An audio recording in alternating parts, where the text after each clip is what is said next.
L'écoute Sichot Relek Rafalef, deuxième sikha sur Parashat Bo. Dans notre parasha, on a la mitzvah de sanctifier le nouveau mois, c'est-à-dire de témoigner devant un tribunal rabbinique qu'on a vu la lune pour sanctifier le nouveau mois. Cette mitzvah elle a été donnée à Moshe et à Aaron en même temps, Dieu leur a parlé en même temps. Et de là, Rabbi Shimon, il va déduire le fait que lorsque deux témoins viennent pour dire qu'ils ont vu la lune, même si les deux témoins sont des proches parents, et normalement ça c'est pas valable pour un vrai témoignage, malgré tout on va recevoir leurs paroles et on va sanctifier le mois. Les sages ne sont pas du même avis que Rabbi Shimon, ils disent non, c'est pas différent des autres témoignages, ils ne peuvent pas être des proches parents. Et le fait que ça a été donné par Dieu à Moshe et à Aaron en même temps, ça ne veut pas dire que parce qu'ils sont frères, alors c'est vrai pour tous les frères. Ça veut juste dire que Dieu leur a donné la mitzvah pour qu'ils puissent l'enseigner et la transmettre à un tribunal rabbinique et pour qu'ils puissent l'appliquer, c'est tout. Alors selon le Rabbi Maharash, l'opinion de Rabbi Shimon ici, elle veut dire quoi? Pourquoi il permettrait que ce soit des proches parents? Parce que la sanctification du mois, c'est différent. En vérité, on voit qu'aujourd'hui, on n'a plus de Beth Din officiel et on arrive à sanctifier les nouveaux mois, les Rosh Chodesh, uniquement avec un compte astrologique. Donc ici, le témoignage des témoins, il n'est pas là pour dévoiler quelque chose qu'on ne sait pas, il est là uniquement pour confirmer le compte que nous, on connaît déjà. Mais alors, selon cette conception, il y a quelque chose qui cloche. Parce que finalement, le fait de valider un témoignage ou non, c'est un décret de la Torah, c'est quelque chose qui est irréfutable. De la même manière, le fait de dire que des proches parents, même s'ils sont dignes de confiance, ne vont pas être acceptés lors d'un témoignage, c'est quelque chose que la Torah a décidé. Et lorsque deux témoins sont valables, même si les deux ils peuvent très bien dire un mensonge, ils vont être acceptés malgré tout. Donc en vérité, on voit que c'est une décision qui dépasse notre entendement. Donc comment Rabbi Shimon il pourrait dire ici, non, comme on connaît déjà le compte, alors ici on va faire une entorse et on va permettre à des proches parents de témoigner. C'est pas ça en vérité. Ici Rabbi Shimon il est en train de dire la chose suivante.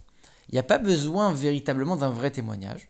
Il y a juste besoin de confirmer le compte. Et comme c'est pas un vrai témoignage, alors le fait que ce soit des proches parents, ça dérange pas du tout.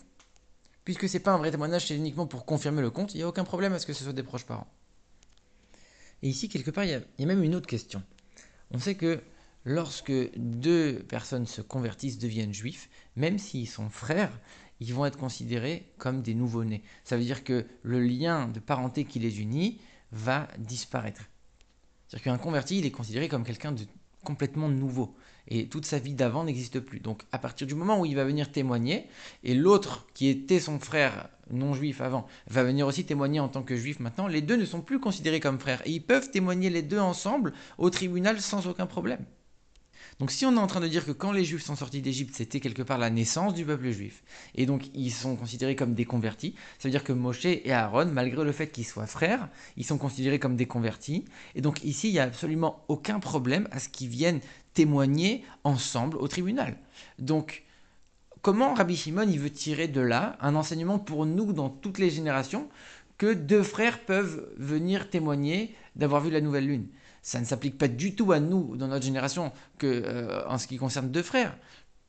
Puisque là-bas, il s'agissait de Moshe et Aaron, qui les deux étaient considérés comme des convertis. Et donc les deux, ils ne sont pas considérés comme étant frères. Donc c'est normal que leur témoignage y marche. Comment tu veux l'appliquer pour nous aujourd'hui avec des gens qui sont vraiment des proches parents? Alors en vérité, on peut expliquer la chose suivante. Puisque Rabbi Shimon il est en train de dire, c'est pas un vrai jugement. Dans un vrai jugement, ils peuvent témoigner parce que c'est la Torah qui dit ils sont considérés comme des nouveau-nés et donc ils sont pas considérés comme étant des frères. On va accepter leur témoignage d'après la loi. Mais Rabbi Shimon il dit pas que c'est un vrai témoignage. Justement, il dit que non. C'est une manière de confirmer le calcul. C'est uniquement quelque part une deuxième mesure qu'on a prise. Mais ça n'a rien à voir avec un vrai témoignage. Et donc comme c'est juste pour confirmer quelque chose, à ce moment-là, on va faire attention entre le lien qui existe entre ces deux personnes, le fait qu'ils ont une complicité, même s'ils ne sont pas frères. Et donc, la complicité qui existait entre Moshe et Aaron, même si on va dire qu'on ne les considère pas comme des frères, c'est sur ça que va s'arrêter Rabbi Shimon. Il va dire, de là, on apprend que nous aussi, quand on a des proches parents qui ont une certaine complicité, là aussi, ça va quand même être permis et on va accepter un tel témoignage. Malgré tout, la loi, elle est tranchée comme les sages, et donc ça veut dire que c'est considéré comme, oui, un vrai témoignage. Et donc c'est quoi la manière, la conception de cette idée par les sages? Parce que finalement, il y a quelque chose qui est assez étonnant ici, c'est que de toute manière, les sages, ils ont l'obligation de tenir un compte précis des mois. Et ça, c'est une mitzvah pour le tribunal rabbinique de compter les mois, de compter exactement quel jour va être le Rosh Chodesh. Donc de toute façon, eux, ils doivent compter dans leur coin. Et c'est même encore plus que ça, puisque lorsque deux témoins vont venir, à un moment où on sait que d'après le compte, c'est impossible que ce soit Rosh Chodesh. Et ils viennent et eux, ils vont témoigner, c'est Rosh Chodesh. Et les deux témoins, ils sont valables. On va pas accepter leur témoignage parce que comme on sait que d'après le compte, c'est pas bon, on va s'appuyer sur le compte pour dire que leur témoignage, on l'accepte pas. Donc, à quoi ça sert de venir me rajouter une exigence de faire un vrai témoignage si de toute façon tu t'appuies sur le compte? Donc, pourquoi tu me rajoutes quelque chose d'autre? Ça voudrait dire que on exige de ne pas se fier uniquement au compte, on exige de rajouter un témoignage. Mais le compte, il existe aussi. Donc ça veut dire que quelque part, on va exiger les deux critères, à la fois d'avoir le compte et à la fois d'avoir le témoignage valable des témoins. Et c'est deux choses qui sont exigées parce que la sanctification du mois, c'est quelque chose de fondamental dans la Torah. Alors c'est vrai, on sait que cette phrase-là, ce verset dans lequel on apprend la mitzvah de compter les mois, qui dit ce jour-là, ça va être le premier mois, le premier jour du premier mois, cette phrase-là, quelque part, d'après certains avis, on aurait dû commencer la Torah par là, puisque c'est la première mitzvah qui figure officiellement dans la Torah. C'est la première mitzvah qui va figurer officiellement. Donc il y a même un avis qui dit on aurait dû commencer la Torah uniquement par là. Mais comment on peut commencer avec une telle mitzvah? On aurait dû commencer avec le premier des 10 commandements, par exemple, le fait de reconnaître l'existence de Dieu, qui inclut en lui toutes les autres mitzvot, quelque part. Pourquoi tu commences avec quelque chose qui a priori semble complètement accessoire, le fait de compter les mois? En vérité, la reconnaissance de l'existence de Dieu, c'est le début de l'application de toutes les mitzvot concrètement. D'abord, on reconnaît l'existence de Dieu, on prend sur soi le joug de Dieu, le joug divin, le joug de la Torah et des mitzvot, et après on commence à pratiquer quelque part. C'est le début de la pratique concrète. Alors que la mitzvah de compter les mois, finalement, c'est encore plus que ça. C'est le but et la finalité de toute la Torah et des mitzvot. C'est l'objectif qu'on cherche à atteindre. Pourquoi? Le but de toute la Torah et des mitzvot, c'est d'apporter quelque chose de nouveau dans la création. Et c'est pour ça qu'on dit que d'ailleurs, les actions des tzadikim sont encore plus grandes que les actions de Dieu. Lorsque Dieu crée la terre, crée l'univers, il va créer du néant à l'existant. Alors que les justes, les tzadikim, quand ils vont faire des bonnes actions, ils vont prendre de la matérialité, donc qui est de l'existant, et ils vont le rendre spirituel, ils vont le rendre du néant. Ça veut dire que quelque part, leur action, elle est beaucoup plus forte. Quand quelque chose est créé du ciel, quand quelque chose existe, Dieu, il va créer quelque chose, il ne reprend pas ce qu'il a créé. C'est-à-dire que le fait que toi, tu l'obliges à prendre quelque chose de matériel, à le retransformer en spirituel, tu as fait quelque chose qui est encore plus nouveau, encore plus fort que l'action de Dieu lui-même. Et c'est ça qui nous est dit dans cette mitzvah de compter les mois. Chodesh en hébreu, c'est le mot chidouche, ça veut dire quelque chose de nouveau. Le but de la Torah et des mitzvot est d'apporter quelque chose de nouveau. À Chodesh Azelachem, ce mois, cette nouveauté, elle est à vous. C'est vous qui avez la possibilité et le pouvoir d'apporter quelque chose de nouveau dans le monde. Ça, c'est le but de la Torah et des mitzvot. Et c'est pour ça que ça doit passer par un témoignage, par des hommes matériels qui vont fixer à quelle date, dans quel moment dans le ciel, on va fêter telle ou telle fête. Telle ou telle chose spirituelle qui va avoir lieu telle ou telle date, ça va être fixé par le fait qu'on va dire ce jour-là c'est le premier jour du mois, là on commence, et donc tel jour sera un jour de fête, un jour d'élan spirituel. Et ça a été décidé par un tribunal humain, par des hommes, pour dire on a un pouvoir d'apporter quelque chose de nouveau et d'agir dans le monde matériellement et spirituellement. Ça, c'est le but et la finalité de toute la Torah des mitzvot. Et sur ce verset, il y a un midrash qui nous dit que les parties de la Torah qui ont été données à deux, elles sont plus fortes que celles qui ont été données à un. Ça veut dire quoi?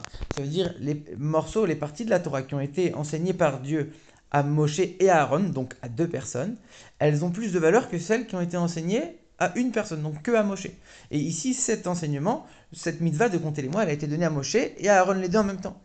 Alors, on a une question, parce qu'il y a énormément de choses qui ont été données par Dieu à Moshe et à Aaron en même temps. Pourquoi on a pris uniquement cet exemple-là de compter les mois?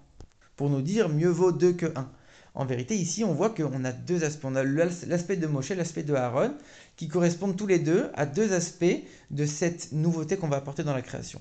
Quand on va faire de ce monde-là une demeure pour Dieu, qu'on va transformer le monde, il y a deux aspects. Il y a le fait de transformer le matériel pour qu'il puisse être apte à recevoir la spiritualité de Dieu, pour qu'on puisse faire de ce monde-là, on va le transformer, pour que Dieu puisse y résider. Et le deuxième aspect, c'est d'amener l'infini à l'intérieur. Une fois que le monde il est transformé, il est apte à recevoir, on a le fait d'amener cette présence divine, de faire descendre la présence, l'essence de Dieu à l'intérieur. Où Dieu va se sentir comme chez lui, il va se dévoiler à 100%. Et ça, c'est une nouveauté, puisque quand Dieu va créer la matérialité, il le fait avec un reflet de lui-même, il ne le fait pas avec toute son essence. Par contre, quand il va descendre entièrement avec toute son essence. Et donc ça correspond à Moshe et Aaron. Moshe, c'est le fait d'attirer la présence de Dieu sur terre. Aaron, c'est le fait de préparer le matériel pour qu'il puisse être apte à recevoir cette lumière de Dieu directement. Et non seulement recevoir cette lumière, mais surtout transformer ce matériel et le faire s'élever vers le spirituel. Et de la même manière que tout ça, c'est pour avoir un impact dans le monde, ça a un impact aussi sur le peuple juif. Ça veut dire que le peuple juif aussi va avoir ces deux aspects. Le peuple juif, il est comparé à la lune. Ici, on parle de la sanctification du nouveau mois, ça passe par la vision de la nouvelle lune. Parce que le peuple juif, comme la lune qui grandit et qui diminue, il a des hauts et des bas.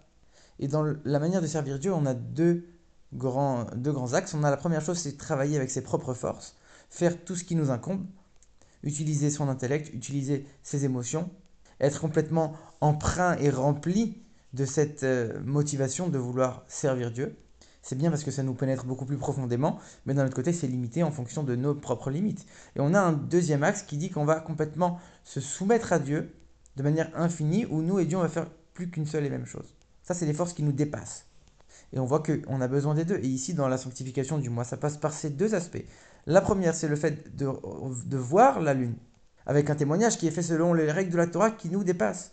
Quand il y a quelque chose qu'on voit, c'est quelque chose qui dépasse l'intellect, on l'a vu. Même si on ne l'a pas compris, on l'a vu. Et c'est d'après un vrai jugement, un vrai témoignage selon les règles de la Torah qui nous dépasse. Et ensuite, on a l'autre aspect qui est l'aspect beaucoup plus concret, le fait d'avoir un compte qu'on va tenir et qu'on va constamment regarder et appliquer.